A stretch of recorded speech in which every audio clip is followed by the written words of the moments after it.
अस्सलाम वालेकुम। I hope you all are fine. So आज का जो टॉपिक है वो है रेशो। तो अगर आज की वीडियो आप पूरी देखेंगे तो मैं गारंटी के साथ कह सकती हूँ कि इस रेशो से रिलेटेड जितने भी क्वेश्चंस हैं वो आप इजीली सॉल्व कर सकते हैं, अंडरस्टैंड कर सकते हैं। ठीक है। और रेशो से बहुत सारे क्वेश्चंस जो है हमारे जॉब में, जब जॉब की जो टेस्ट होती हैं उसमें आते हैं। और ये बहुत ही इम्पोर्टेंट टॉपिक कंसीडर किया जाता है मैथ का।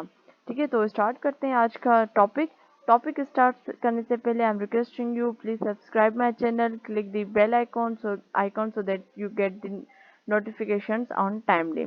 तो स्टार्ट करते हैं आज की वीडियो। सबसे पहले हम अंडरस्टैंड कर लेंगे definition of what of ratio. So a ratio basically means compare values. Like a ratio is a comparison of quantities. Ratio के थ्रू हम कंपेयर करते हैं क्वांटिटीज को। जैसे यहाँ पे हम एग्जांपल देख लेते हैं।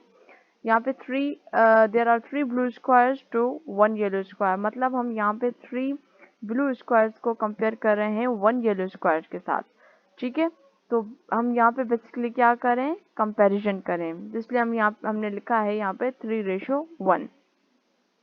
याद रखें कुछ इंपॉर्टेंट बात मैं आपके साथ शेयर करी रेशो से रिलेटेड कि जब हम कंपेयर करते हैं क्वांटिटीज को तो unit should be same. Unit जो है वो सेम होने चाहिए। अब यूनिट किस तरीके से, फॉर एग्जांपल हम अगर टाइम की कंपैरिजन कर रहे हैं, ठीक है, बॉयज के टाइम और गर्ल्स के टाइम को कंपैरिजन कर रहे हैं, तो जो यूनिट हो वो दोनों का सेम हो। ऐसा ना हो कि हम बॉयज का टाइम ले रहे हैं मिनट में और गर्ल्स का टाइम ले रहे हैं सेकंड्स में। हमें इस तरीके से हम पॉसिबल ही नहीं है कि हम कंपैरिजन कर सकें। कंपैरिजन करने के लिए हमें जो है यूनिट्स को सेम रखना ज़रूरी है। ठीक है। हम क्या करेंगे, हम कन्वर्ट करेंगे। अगर हम बॉयज़ का जो टाइम है वो मिनट में ले रहे हैं और गर्ल्स का सेकंड में ले रहे हैं, तो हम क्या करेंगे, बॉयज़ के टाइम को भी कन्वर्ट कर लेंगे, मिनट को कन्वर्ट कर लेंगे सेकंड्स में। ठीक है। फिर हमारे पास सेम यूनिट्स आ गए, फिर अब हम इजीली कंपैरिजन कर सकते हैं। ठीक है। या एक और एग्जांपल देख लेते हैं। अगर हम 5 रुपीज़ को कंपेयर करें 23 पैसा के साथ, तो कभी भी हम कंपेयर नहीं कर पाएंगे। हमें क्या करना होगा, हमें कन्वर्ट करना होगा 5 रुपीज़ को इंटू पैसा, फिर ही हम कंपैरिजन कर सकेंगे। दूसरी इंपॉर्टेंट बात कि ये जो जैसे यहाँ पे 3:1 लिखा हुआ है, दीज आर दी एलिमेंट्स और टर्म्स ऑफ द रेशो। ठीक है। इसको एलिमेंट्स या टर्म्स बोला जाता है रेशो का। अब जैसे 3 है, 3 is the first element of the ratio, इसको कहा जाता है एंटीसीडेंट। और 1 is the second element of the ratio, इसको कहा जाता है सब्सिक्वेंट। ठीक है। अब एक और चीज हम देख लेते हैं, जो तीसरी इंपॉर्टेंट चीज है। हम बेसिकली किस तरीके से डिफरेंट वे से रेशो को रिप्रेजेंट करते हैं। एक तो तरीका ये है कि हम बीच में वैल्यूज के बीच में हम 2 डॉट्स लगाकर हम बेसिकली रेशो को बताते हैं, जाहिर करते हैं, जैसे 3:1। ठीक है।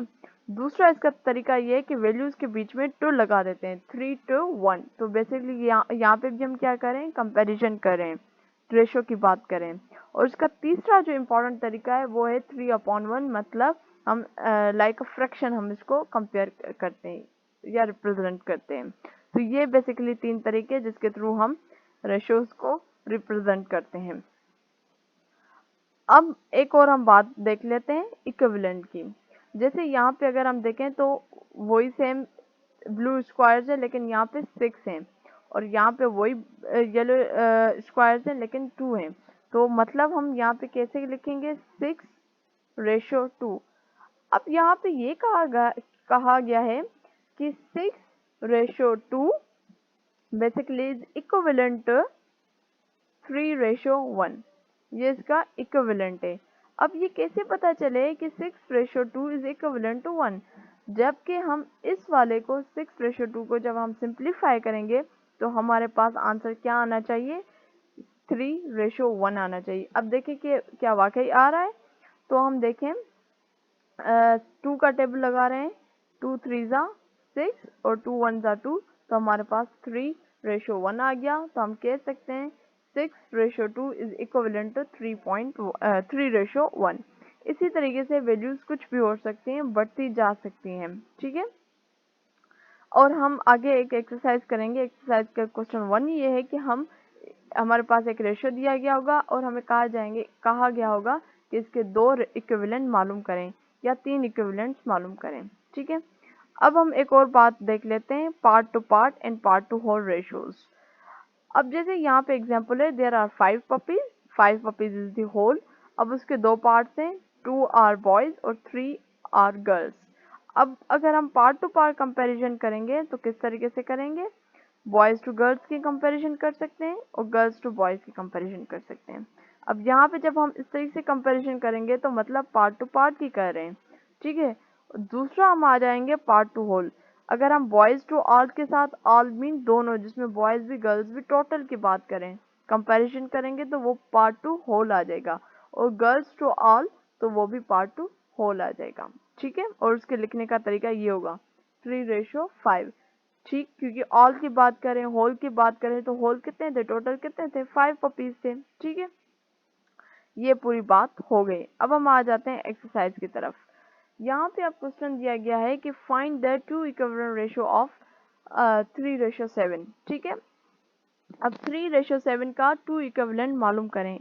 क्वेश्चन ये भी हो सकता है कि 3 मालूम करें, 3 इक्विवेलेंट मालूम करें, 4 मालूम करें, तो बस आप वो नंबर बढ़ाते जाएंगे और आपको इक्विवेलेंट मिलता जाएगा। अब हम करके देखते हैं। 3/7 क्या करेंगे, 3 को मल्टीप्लाई करेंगे 2 के साथ और 7 को मल्टीप्लाई करेंगे 2 के साथ, तो हमारे पास आंसर आएगा 3। ठीक है, 3 2 ज़ा 6 और 7 2 ज़ा 14। एक हमारे पास ये आ गया इक्विवेलेंट। और दूसरा अगेन आ जाएंगे हम, 3 को हम करेंगे 3 के साथ, क्योंकि 2 के साथ हो गया। नेक्स्ट उसके बाद डिजिट कौन सा होता है, 3 आता है। 7 को भी करेंगे 3 के साथ, तो 3 3 ज़ा 9 और 7 3 ज़ा 21। तो मतलब 3:7 के कौन से इक्विवेलेंट मिल गया, एक मिल गया 6:14 और दूसरा मिल गया 9:21।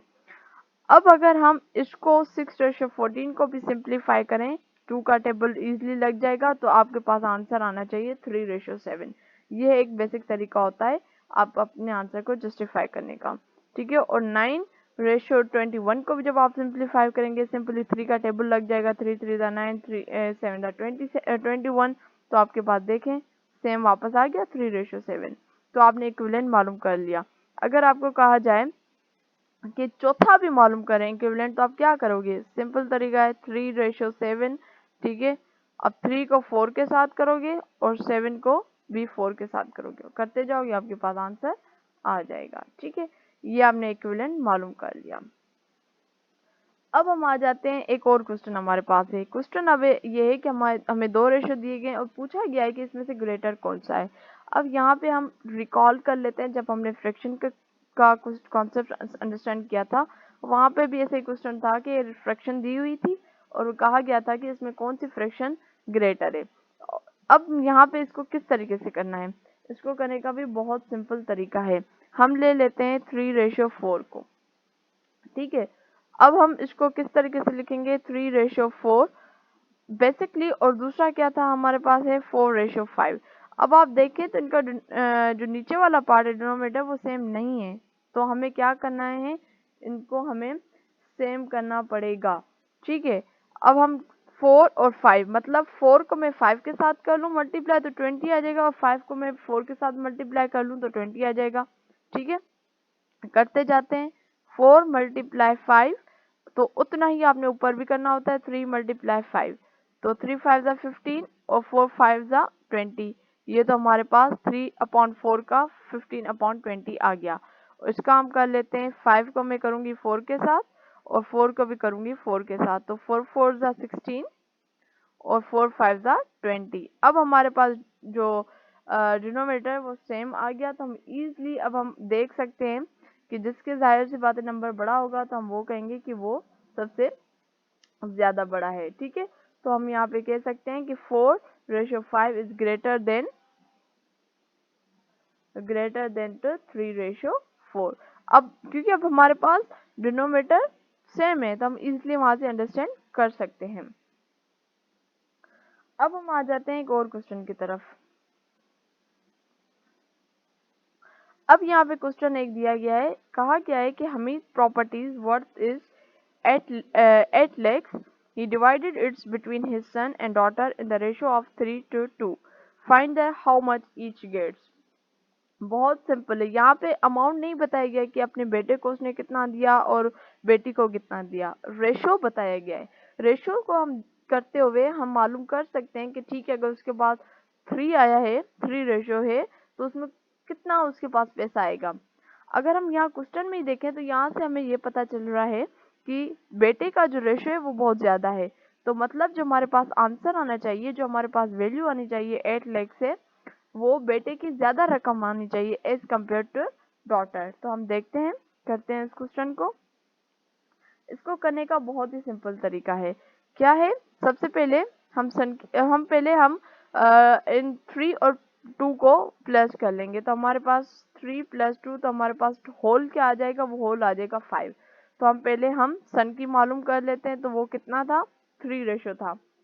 बहुत सिंपल हो जाएगा, 3 5, ठीक है, टोटल, और मल्टीप्लाई करेंगे 8 लाख के साथ, ठीक है, ये हो गया, ठीक है। और डॉटर को हम कितना रेशो था, 2 था, 2/5 मल्टीप्लाई 8, ठीक है। आप करते जाएंगे तो आपके पास, इसको आप जब सॉल्व करेंगे तो आपके पास बहुत ही इजीली आंसर मिल जाएगा। इसको मैं सॉल्व नहीं कर रही, आप इसको कर लीजिएगा ताकि आपको आंसर मिल जाए, और आप देखिएगा कि सन की जो वैल्यू होगी वो बहुत ज्यादा होगी, ठीक है। अब हम आ जाते हैं एक लास्ट क्वेश्चन की तरफ, ठीक है, ये भी बहुत इंपॉर्टेंट क्वेश्चन है। यहाँ पे क्वेश्चन है कि the length and the breadth of room are 4 metre and 50 centimetre and 3 metre to 75, मतलब ये 4 metre and 50 centimetre is the length and 3 metre to 75 centimetre is the breadth. तो हमें रेशियो मालूम करना है, length to the room, ratio मालूम करना है, हमें क्वांटिटी दी गई है, हम रेशियो मालूम करना है। तो हम किस तरीके से करेंगे, पहले तो आप यहाँ देखिए, क्वांटिटी यूनिट हमें सेम रखना है। यहाँ पे 2 यूनिट्स यूज किए हैं, मीटर भी सेंटीमीटर भी, हमें एक में ही रखना है। तो कैसे होगा, length of the room basically कितनी इन्होंने कही है, 4 मीटर 50 सेंटीमीटर। तो हम इसको अगर सेंटीमीटर में कन्वर्ट करेंगे तो वो हो जाएगा हमारे पास 450 सेंटीमीटर। और अगर हम ब्रेथ की बात करें तो वो कितनी थी, 3 मीटर टू 75 सेंटीमीटर। तो हमारे पास टोटल सेंटीमीटर में कितना हो जाएगा, 375 सेंटीमीटर, ठीक है, हो गया। अब हम इसको किस तरीके से सॉल्व करेंगे, हमारे पास दोनों एक यूनिट में आ गया, सिंपल है। 450 को हम डिवाइड करेंगे किसके साथ, इसको हम करेंगे 375 के साथ। तो हम करते जाएंगे तो हमारे पास आंसर आएगा 6/5। जब हम इसको सॉल्व करते जाएंगे, सिंप्लीफाई करते जाएंगे, तो मतलब हमारे पास रेशो क्या आया, रेशो आया 6:5, ठीक है, 6:5। उम्मीद है कि आपको आज की वीडियो पसंद आई होगी। अगर कोई सवाल है तो प्लीज़ कमेंट में ज़रूर आप पूछ सकते हैं। वीडियो को लाइक ज़रूर कीजिएगा, शेयर कीजिएगा, ठीक है। इंशाल्लाह नेक्स्ट वीडियो तक, अल्लाह हाफिज़।